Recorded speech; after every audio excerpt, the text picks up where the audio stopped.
Muy bien, vamos a ir empezando, ¿ya? Bueno, el día de hoy nos toca hablar sobre coma y algunos trastornos de la conciencia. Empezamos. Bueno, una introducción es hablar acerca de cómo se define la conciencia. En sí, la conciencia está en relación al conocimiento de uno mismo y del medio que lo rodea. Dentro de la definición de conciencia, hay que tener en cuenta que existen dos cosas muy importantes que vale la pena diferenciar. Una de ellos componentes es el contenido de la conciencia. Cuando uno habla de contenido de la conciencia, en pocas palabras, está haciendo alusión a las funciones mentales superiores, ¿ya? En cambio, cuando uno se refiere al nivel de la conciencia, está hablando del estado del despierto, del estado de vigilia, en el cual pues cualquier individuo puede interactuar con su entorno. Es por eso que al nosotros referirnos a una persona consciente, necesariamente pues esta persona consciente va a tener que tener pues un estado de atención, un estado pensante y sobre todo va a tener la capacidad de decisión. Ahora, si nosotros, por ejemplo, analizamos, ¿no? A un expositor, podemos decir que está despierto y consciente. Pero, por ejemplo, si analizamos a un paciente en un estado de coma, podríamos deducir que está afectado el estado del despierto, ¿no? Y también el estado, pues, de la conciencia en sí, porque no va a poder ser capaz de emitir alguna función superior. De la misma manera, el estado vegetativo se podría decir que el paciente está despierto porque preserva el ciclo sueño-vigilia, pero no está consciente al no poder tener alguna respuesta dentro de sus funciones mentales superiores. ¿Cuál es la base anatómica de todo esto? Si hablamos del contenido, esto está en relación pues a procesos cerebrales que incluyen muchas áreas de corteza cerebral. En cambio, si nos relacionamos al nivel de conciencia, vamos a mencionar una estructura que es muy importante, el SARA, el sistema reticular activador ascendente, que a la vez se va a relacionar con otros núcleos que se encuentran en el mismo puente y en la parte del mesencéfalo. A la vez que existen estructuras muy por encima de ella que también van a estar relacionadas con la conciencia, como por ejemplo el tálamo. En esta imagen podemos observar en color verde al centro la formación reticular, ¿no? Y en esa misma estructura el sistema reticular activador ascendente. De la misma manera, otras estructuras relacionadas con el estado del despierto vendrían a ser el locus ceruleus, que se encuentra justo en el piso del cuarto ventrículo, aquí señalado con el puntero, el locus ceruleus. Otra estructura importante para lo que vendría a ser el estado de conciencia sería el tálamo. Disculpen chicos, ¿se escucha? ¿Pueden oírme?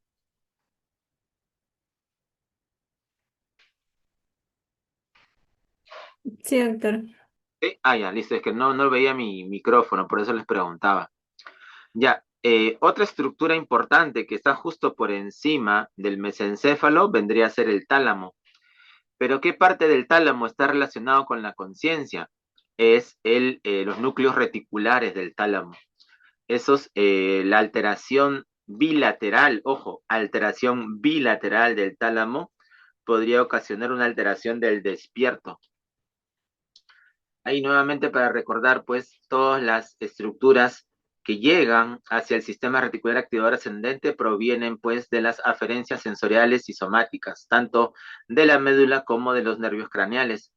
De la misma manera, las salidas que se emiten de este sistema reticular activador ascendente van hacia los núcleos reticulares del tálamo, hacia el hipotálamo, hacia los núcleos del RAFE, hacia el locus ceruleus. Ahora, este SARA va a ser muy importante porque van a filtrar al núcleo reticular del tálamo toda la información. Estos son los núcleos reticulares del tálamo. Justo estoy señalando con el puntero. Se encuentran en las regiones laterales y están relacionados con el estado del despierto. Otra estructura importante que recibe neuronas que provienen del SARA vendría a ser el locus ceruleus. Ahora, en el locus ceruleus hay una característica importante. En este grupo neuronal se va a formar la mayor cantidad de noradrenalina que se puede encontrar en el encéfalo. Esta noradrenalina va a influenciar en varios grupos neuronales, ¿no? Y sobre todo va a permitir el estado de vigilia. Otras estructuras en relación al SARA vendrían a ser los núcleos del RAFE. ¿Cuál es la característica de estos núcleos del RAFE? Es que ellos van a formar gran cantidad de serotonina, muy importante también para lo que vendría a ser el ciclo sueño-vigilia. Entonces, para que se produzca alteración de la conciencia, debería de existir una disfunción hemisférica bilateral. Por lo tanto, para que exista una disfunción hemisférica bilateral, necesariamente tendríamos que estar ante una alteración metabólica, ante una intoxicación. Los infartos no van a causar una alteración, una disfunción hemisférica bilateral, porque es casi improbable que ocurra un infarto bilateral, ¿ya?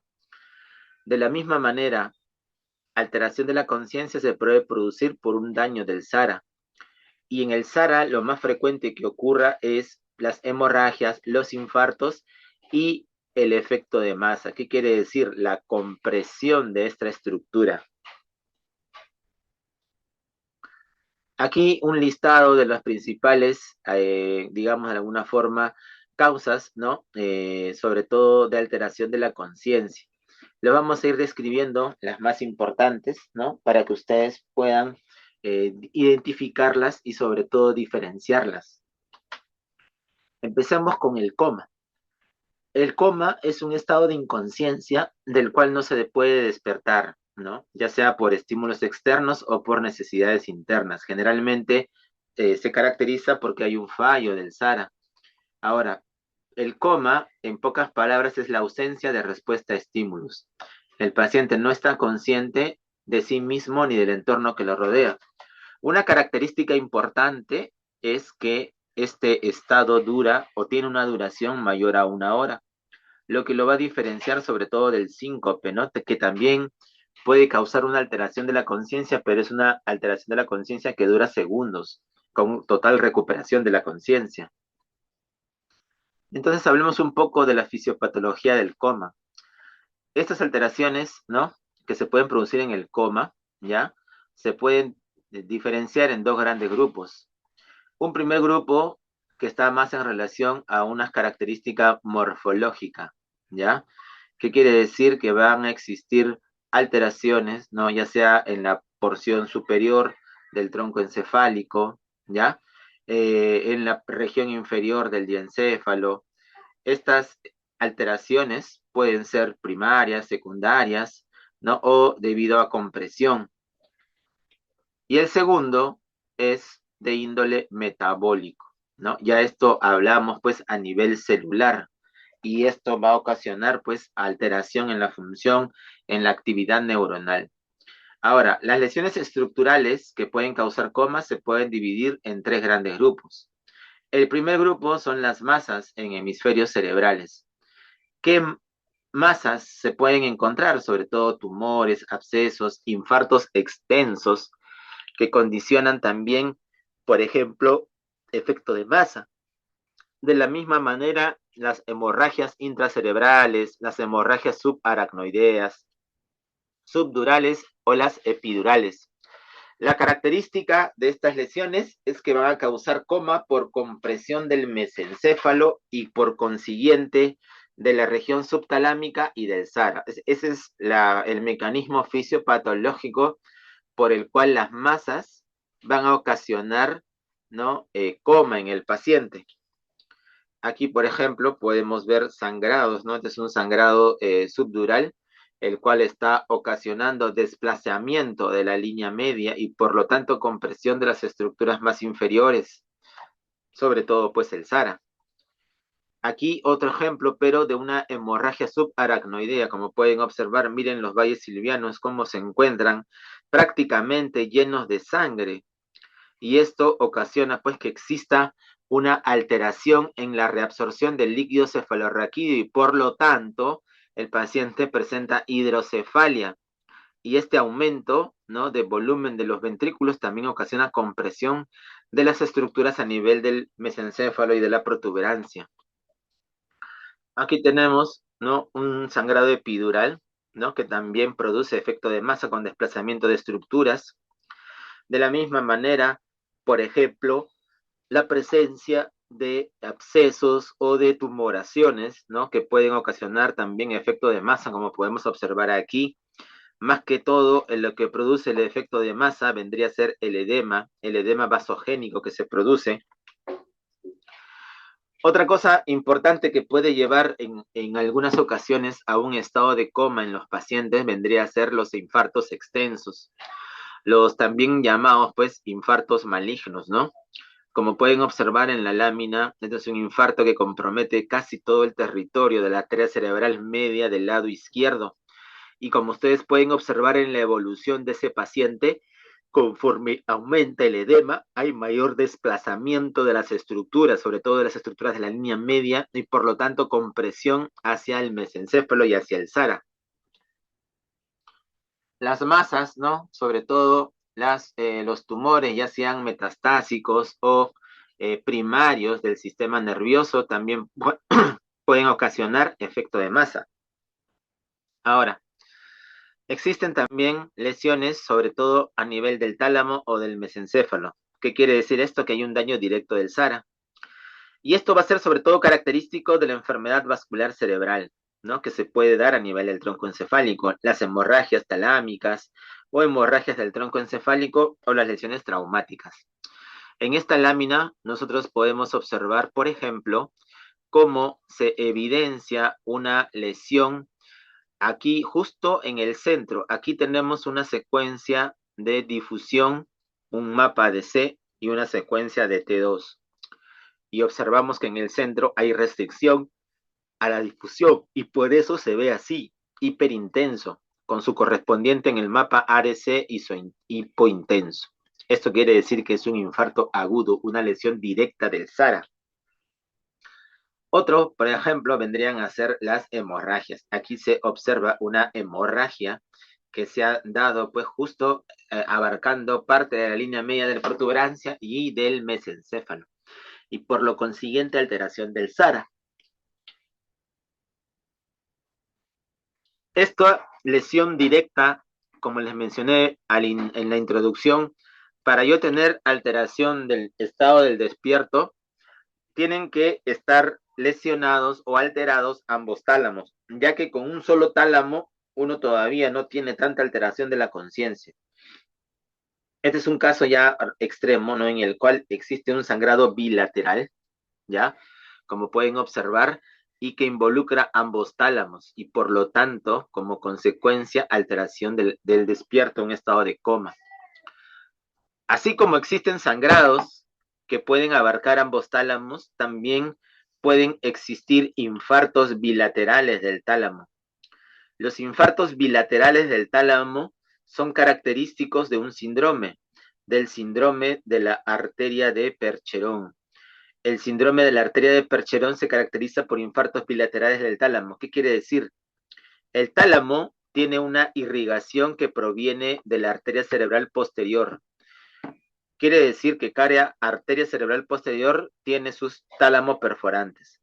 Pero en el caso de la arteria de Percherón es solo una rama de la cual salen ambas tálamos perforantes, ¿no?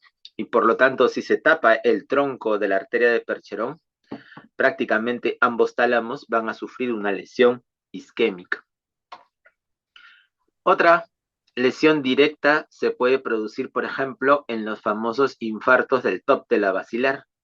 Como pueden observar ahí, se evidencia múltiples lesiones hipodensas, ¿no?, que involucran los hemisferios cerebelosos, que involucran los tálamos, que involucran la circulación de arteria cerebral posterior, que involucran el tronco.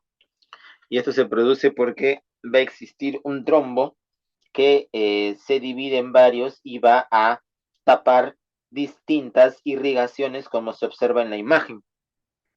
Por lo tanto, también este paciente va a tener un estado de alteración del despierto. Existen también lesiones bilaterales, ¿no? Amplias, sobre todo a nivel de la corteza y la sustancia blanca. Y esto se da sobre todo cuando existen traumatismos, ¿ya? Traumatismos, sobre todo la lesión axonal difusa, ¿ya? También pueden existir hemorragias, ¿no? O en el caso de infecciones, sobre todo encefalitis, o por ejemplo pacientes que tienen hipoxia, ¿no? Por un paro de repente cardiorrespiratorio, ¿ya? Generalmente tienen que ser lesiones bilaterales o extensas para que exista un deterioro de la conciencia. En esta lámina, por ejemplo, los puntos en rojo señalan las lesiones de un paciente que acude a emergencia después de un accidente automovilístico. Si ustedes observan, prácticamente no existen grandes lesiones en lo que vendría a ser el cerebro, pero sí existe el daño axonal, por eso esto se llama lesión axonal difusa. Como aquí en la imagen del costado se evidencian múltiples áreas puntiformes de sangrado característicos de la lesión axonal difusa. Sangrados bilaterales, como por ejemplo en pacientes que usan anticoagulación y pueden cursar con sangrados lobares bilaterales, como en este caso, ¿no? Estas áreas hiperdensas vendrían a ser las áreas de sangrado, ¿ya? Y sangrado bilateral, como les digo, asociado pues a pacientes que consumen anticoagulantes. Ahora, también existen algunas lesiones estructurales que puedan ser reversibles. De aquí, por ejemplo, tenemos algunas infecciones del sistema nervioso, por ejemplo, trombosis, ¿no? También, por ejemplo, algunos tipos de hidrocefalia, ¿no? Que pueden causar también un estado de coma en los pacientes. De la misma manera, alteraciones metabólicas como la hipoglicemia, hiperglicemia, hiponatremia, hipercalemia, trastornos del tiroides como la tormenta tiroidea, encefalopatías hepáticas, falla renal. Otras alteraciones tóxicas, por ejemplo, la ingestión de alcohol, de opioides, de algunos medicamentos psiquiátricos, herbicidas o el síndrome neuroléptico maligno. Dentro de la evaluación clínica de un paciente con alteración de la conciencia va a ser muy importante la historia clínica. ¿Por qué? Porque en la historia clínica uno puede indagar de cómo fue encontrado el paciente, si su evolución ha sido súbita o progresiva, ¿no? Es muy diferente enfrentarse a un paciente que ya ha tenido marcado deterioro de la conciencia durante 2 a 3 semanas, que enfrentarse a un caso en el cual te digan, no, sí, el paciente salió a trabajar en la mañana y por la tarde lo encuentran con marcada alteración de la conciencia. Por eso es importante tener el tiempo de enfermedad. De la misma manera, los antecedentes, ¿no? Si toma alguna medicación, si ha tenido intentos de suicidio o es un paciente psiquiátrico o ha tenido fiebre, porque las infecciones del sistema nervioso también pueden causar alteración del estado del despierto. Muchas veces se usan algunas escalas, ¿ya? En la exploración de estos pacientes. Y esas escalas, por ejemplo, está la escala de Glasgow y la escala de Ford, que se utiliza sobre todo en el ámbito de la unidad de cuidados intensivos. Cuando uno se refiere a la escala de Glasgow, recordar que existen 3 ítems a evaluar, ¿no? Uno es la parte ocular, la respuesta motora y la respuesta verbal. Recuerda que lo único espontáneo en la escala de Glasgow vendría a ser la respuesta ocular, es lo único espontáneo. Lo demás, si uno valora fuerza, ¿no? Uno valora, perdón, la respuesta motora, ahí ustedes observan que dice obedece órdenes. No evalúa si mueve o no mueve, sino que obedezca órdenes. A veces pueden llegar pacientes con cuadriplejía, pero que todavía pueden articular palabras, que pueden responder al interrogatorio. Y tú les puedes dar una simple orden, como por ejemplo, señor, cierre los ojos, saque la lengua, y si el señor lo hace, está obedeciendo órdenes, pero no puede mover sus manos ni sus pies, ojo, ¿ya? De la misma manera, la respuesta verbal no se valora la espontaneidad, sino se valora la orientación en la respuesta verbal. Ya luego pues le restará puntos si un paciente confundido o que habla palabras inapropiadas o incomprensibles. Y todo te va a sumar 15 puntos. De la misma manera, en la escala de Ford, vamos a ver pues cómo se valora la respuesta ocular, la respuesta motora, Los reflejos de tronco, esta es la diferencia con la escala de Glasgow, ¿no? Aquí se valora los reflejos de tronco encefálico.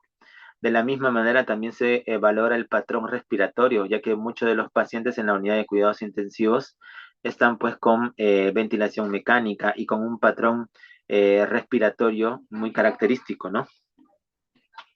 Es muy importante también observar signos de trauma, como el signo de Battle o el signo de los ojos de mapache, que cada uno nos indicaría, por ejemplo, el signo de Battle, que existe una hemorragia del piso anterior, una fractura del piso anterior, ¿no? De la base de cráneo. En cambio, los ojos de mapache nos indicarían una alteración del piso anterior de la base de cráneo. En cambio, el signo de Battle, que vendría a ser este de aquí, justo a la altura de la apófisis mastoides, nos indicaría que hay una fractura del peñasco, ¿no? Por eso es importante valorar esos signos. De la misma manera, la temperatura, ya que la intoxicación por barbitúricos y por el alcohol puede causar hipotermia. En cambio, la intoxicación por cocaína o por salicilatos puede causar hipertermia. De la misma manera, el examen general es importante, ¿no? Porque algunos medicamentos como los anticolinérgicos y los barbitúricos pueden ocasionar piel seca.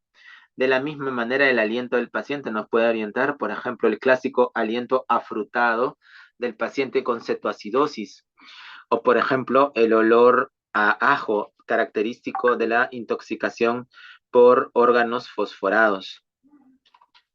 De la misma manera, es importante evaluar las pupilas, ¿no? Porque las pupilas nos pueden brindar información, sobre todo si existe una disrupción simpática o parasimpática, ¿no?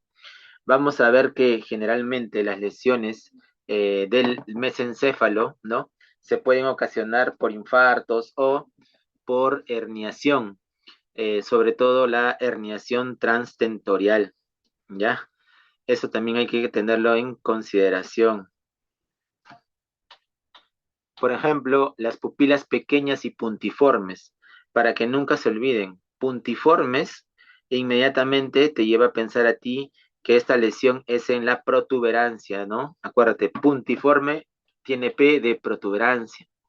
¿Y eso qué quiere decir? Si están puntiformes, quiere decir que el que predomina es la inervación parasimpática, ¿no? Por lo tanto, se concluye que el daño es de la vía simpática, ¿no? Y la lesión está a nivel de la protuberancia. ¿Qué otras intoxicaciones de repente también pueden producir alteración de las pupilas? La intoxicación por opioides y por heroína puede producir pupilas puntiformes. Pupilas midriáticas y arreactivas. Para que estén midriáticas quiere decir que el que predomina es el simpático y por lo tanto hay un daño de la vía parasimpática. Y esto, sobre todo por lesiones a nivel del mesencéfalo. Si están pobremente reactivas, podría tratarse de una lesión ya sea en la aferencia o en la eferencia. La eferencia del reflejo fotomotor es a través del segundo par y la eferencia es a través del tercer par. También puede haber daños o alteraciones pupilares unilaterales y esto es característico de las compresiones del tercer par. Aquí un resumen de las pupilas, como les mencionaba, las puntiformes a nivel de la protuberancia, las pupilas midriáticas, sobre todo a nivel del mesencéfalo, ¿ya? Las que también pueden ser pupilas poco reactivas y pequeñas es a nivel diencefálico. Y cuando la alteración es solo en un lado, siempre pensar en que es una compresión del tercer par craneal. La desviación de la mirada también es importante valorarla. ¿Por qué? Porque el área 8 de Brodmann, que se encuentra aquí donde está la flecha, tienes un área 8 del lado derecho y un área 8 del lado izquierdo. El área 8 del lado derecho manda la mirada hacia el lado contrario, como ves en la figura. Y por lo tanto, si va a existir una noxa, un daño cortical del área 8 de Brodmann, por ejemplo, en el área 8 del lado derecho, se ha visto que hay un infarto cerebral, por lo tanto, no hay quien mande la mirada hacia el otro lado, y como está íntegro la del lado izquierdo, va a mandar la mirada hacia el lado derecho. Por eso se dice que cuando la lesión es a nivel cortical del área 8 de Brodmann, el paciente mira su lesión, muy diferente a que si se trata de una alteración a nivel protuberancial. en el cual el paciente desvía la mirada hacia el lado parético, ¿ya? Los óculos cefálicos. Para valorar óculos cefálicos, primero yo debo estar seguro que el paciente no tenga daño cervical.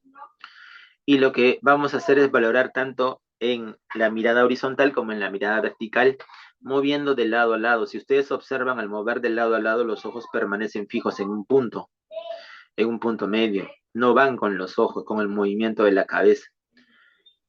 Si los ojos van con el movimiento de la cabeza, entonces sí se podría decir que hay una alteración del reflejo oculocefálico, ¿ya?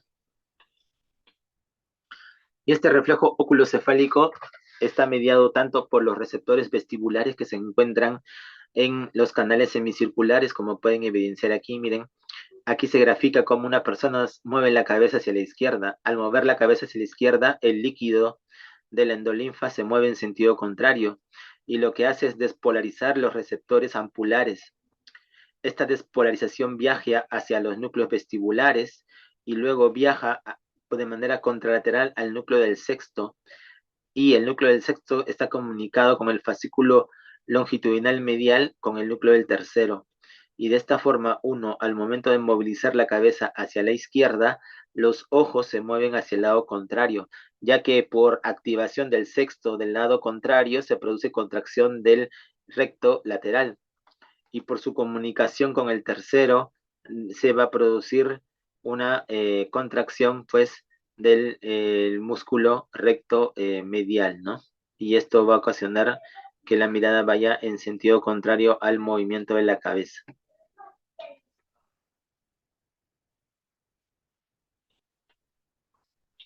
Los reflejos vestíbulo-oculares. Aquí se realizan las pruebas calóricas y la instilación con agua fría. La respuesta normal es que el ojo se desvía hacia el lado irrigado, ¿no? ¿Ya? Y va a aparecer en un nistagmo con fase rápida hacia el lado contrario. En pocas palabras, el nistagmo huye del agua fría, ¿ya? Acuérdense de eso. Ahora, si ambos oídos se instilan con agua fría, va a haber una desviación hacia abajo.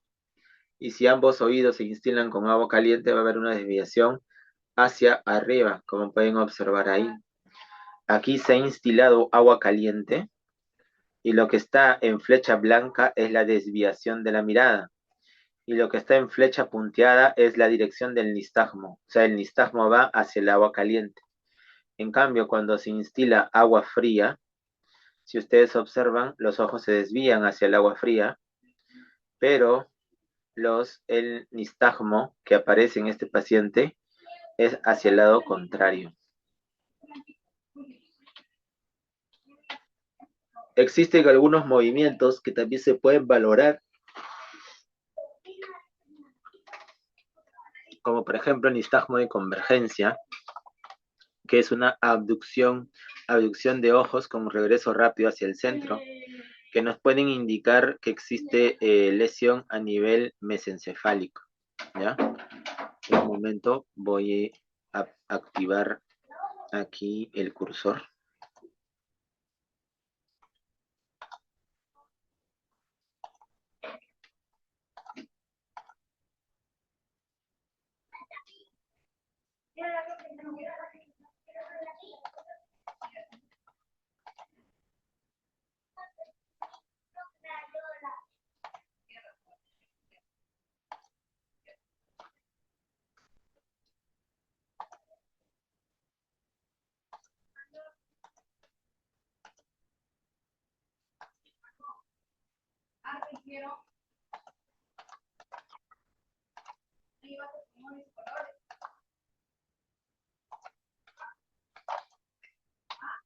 Bueno, el siguiente movimiento que vamos a poder evidenciar es el bubbing ocular. El bubbing ocular es un movimiento rápido hacia abajo y lento hacia arriba. Y esto podría indicarnos que existe lo que se denomina una lesión a nivel de la protuberancia, ¿no? Esta lesión a nivel de la protuberancia generalmente puede ser causado pues por muchas noxas, ¿no? Efectos de masa, de repente infartos, ¿no? Y aquí hay un video para que puedan observar.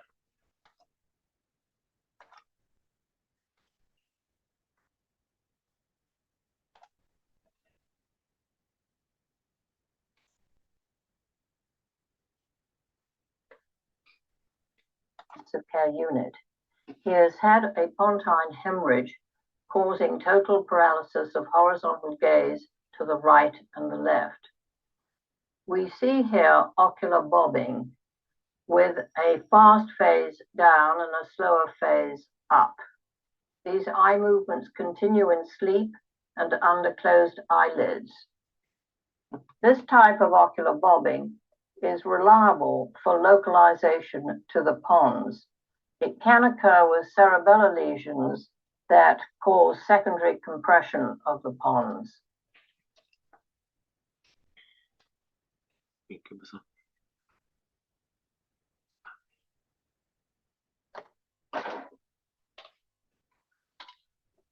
El otro movimiento que pueden observar es el dipping. El dipping es todo lo contrario, es un movimiento lento hacia abajo, ¿no? Y rápido hacia arriba.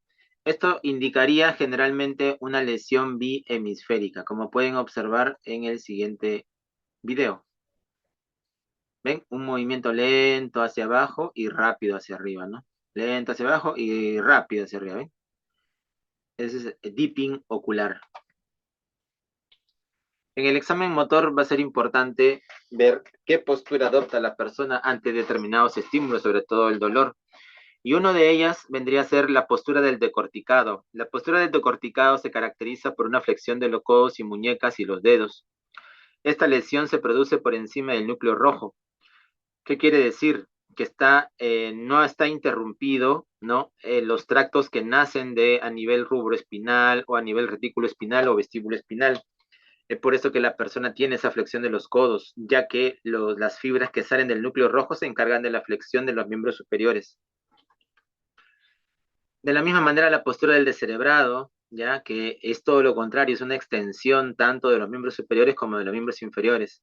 Y quiere decir que la lesión está por debajo del núcleo rojo. Quiere decir que las fibras que nacen del núcleo rojo van a estar alteradas al igual que las del tracto corticoespinal, pero se mantienen indemnes las retículos espinales y vestíbulos espinales. Como pueden observar, esa es la postura del descerebrado. Ambas se pueden valorar en los pacientes con estado de coma, ¿ya?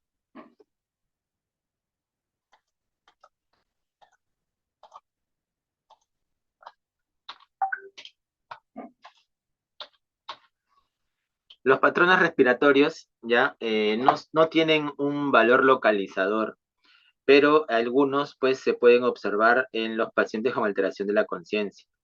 Sobre todo podemos observar esto ya en pacientes que se encuentran en la unidad de cuidados intensivos. Por ejemplo, la respiración de Cheyne-Stokes, que es un aumento y descenso progresivo con periodos de apnea, ¿no? Increciendo y decreciendo.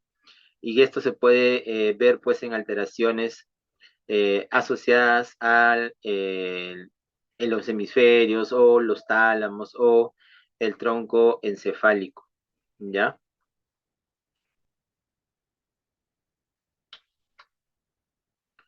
Ahí está los patrones que podemos observar.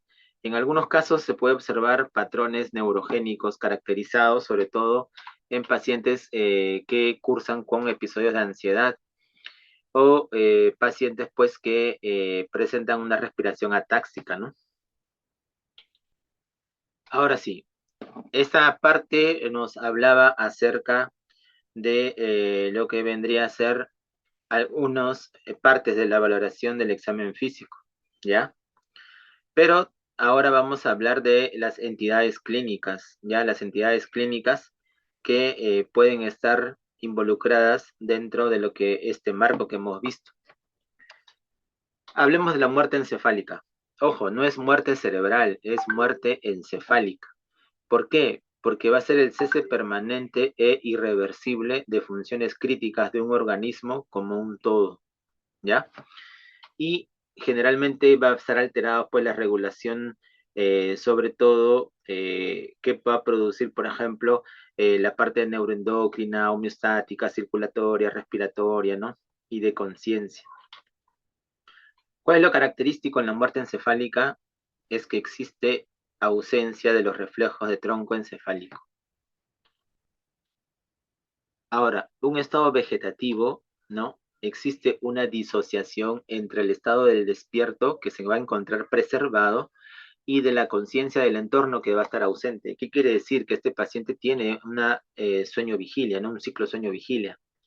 Sus funciones auditivas, su función motora, su función visual va a estar preservada. Pero no vamos a encontrar respuestas emocionales, ¿ya? Existen pues algunos criterios clínicos, como por ejemplo la no evidencia de conciencia, la no evidencia de respuestas sostenidas, la no evidencia de comprensión o expresión del lenguaje, la presencia del ciclo sueño-vigilia, las funciones autonómicas preservadas, incontinencia vesical o rectal y reflejos espinales y craneales preservados. Ahora, un estado vegetativo, ¿ya?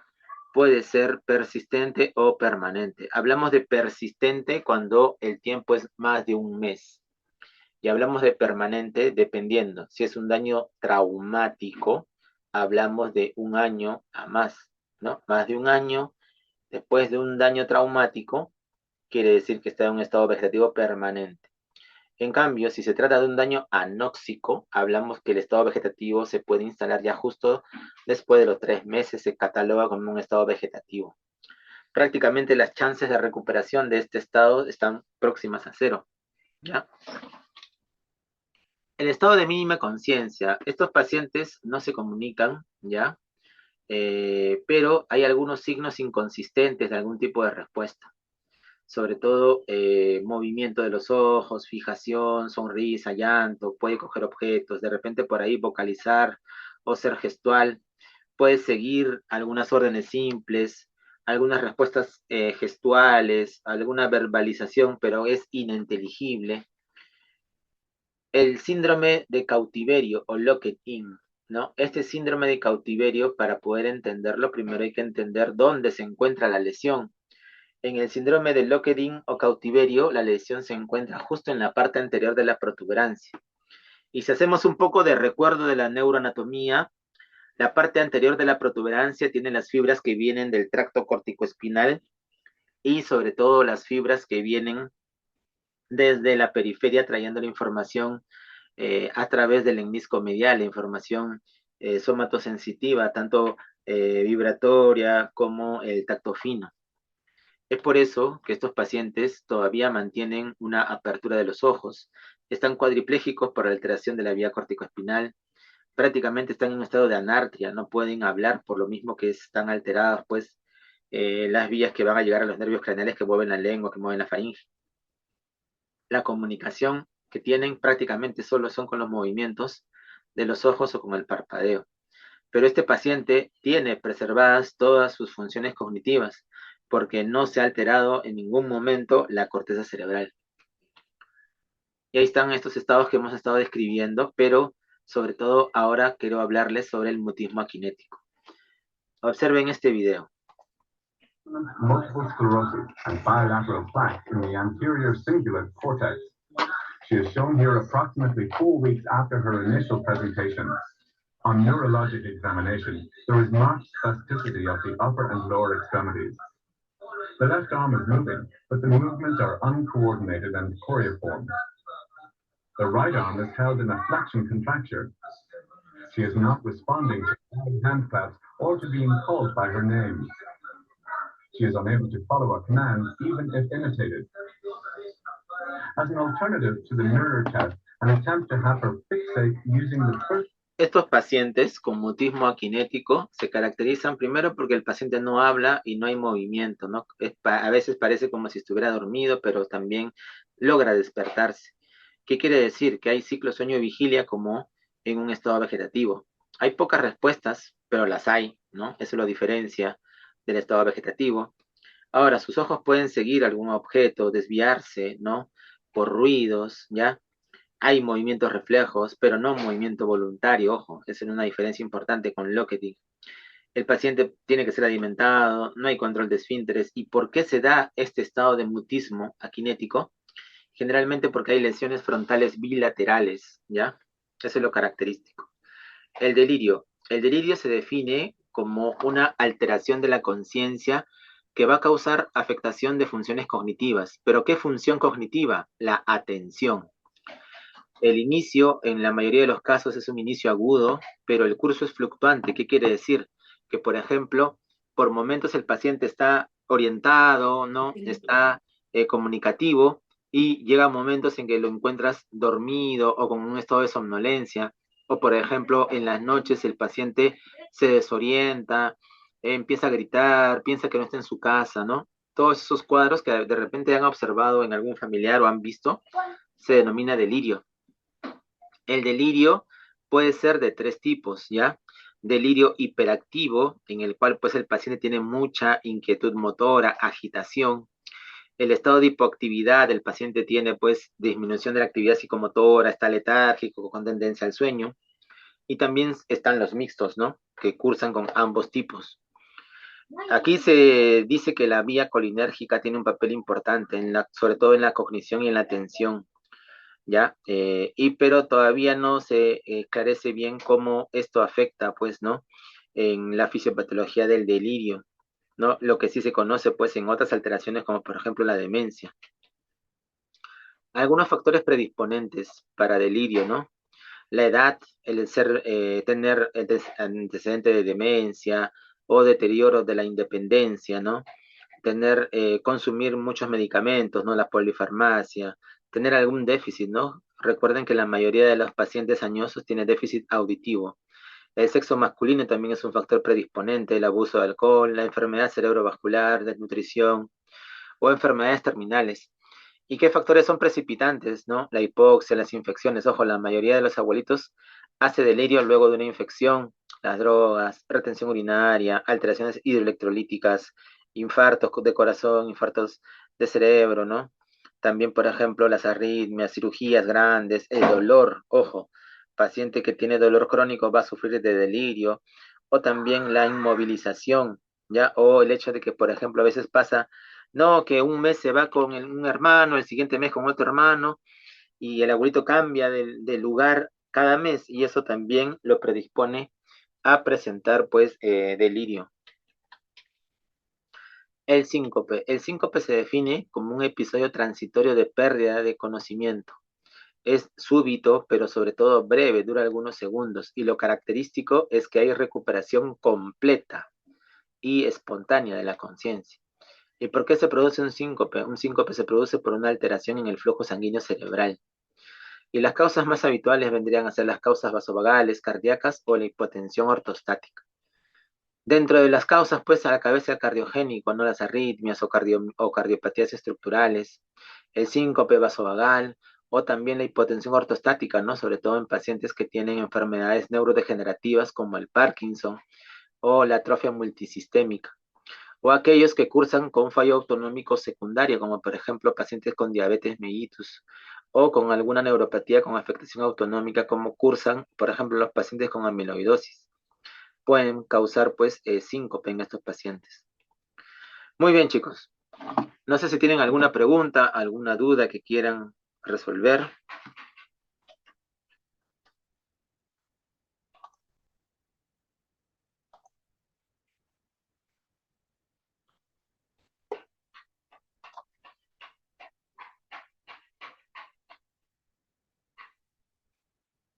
Bueno, si todo está claro, damos por concluida la sesión.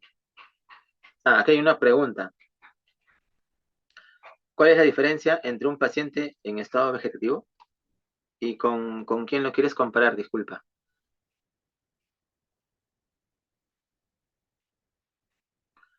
Allá. Aquí uno es la lesión estructural. Como habíamos mencionado, en el estado vegetativo, prácticamente la persona no solo ha recuperado el ciclo sueño-vigilia, ¿ya? Pero no hay, digamos, otro tipo de respuesta en este paciente, ¿no?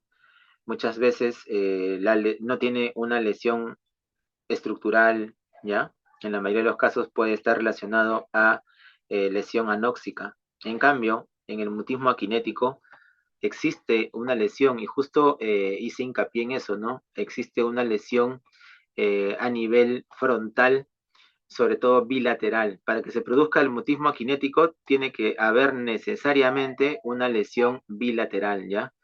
No existe esta entidad clínica si no existe este deterioro o esta alteración bilateral, ¿ya? La otra diferencia es que sí, pues a veces estos pacientes pueden seguir objetos, ¿ya? Que se le pueden presentar, ¿no? A diferencia del estado vegetativo, ¿ya? ¿Alguna otra pregunta?